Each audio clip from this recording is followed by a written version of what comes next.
एक breaking news आहे। 20 मेची उद्धव ठाकरेंची पत्रकार परिषद आता तपासली जाणार आहे। निवडणूक आयोग ही पत्रकार परिषद तपासणार आहे। भाजपचे आमदार आशिष शेलार यांनी या संदर्भात आचारसंहिता भंगाची तक्रार निवडणूक आयोगाकडे केली होती। निवडणूक आयोगाकडून या तक्रारीची दखल घेण्यात आलेली आहे। आपण अधिक माहिती घेऊ, आमचे प्रतिनिधी गणेश कवडे आपल्या सोबत आहेत। गणेश, 20 मेची उद्धव ठाकरेंचं असं काय बोलणं होतं की ज्याच्यावर आक्षेप घेण्यात आलाय?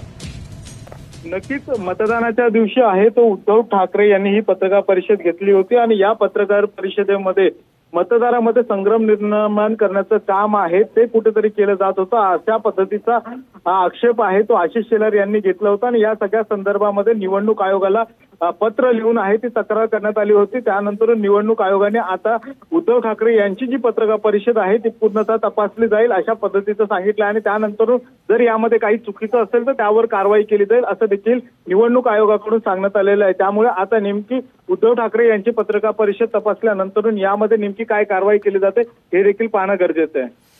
गणेश, तुम्ही सविस्तर माहिती दिलीत त्याबद्दल धन्यवाद।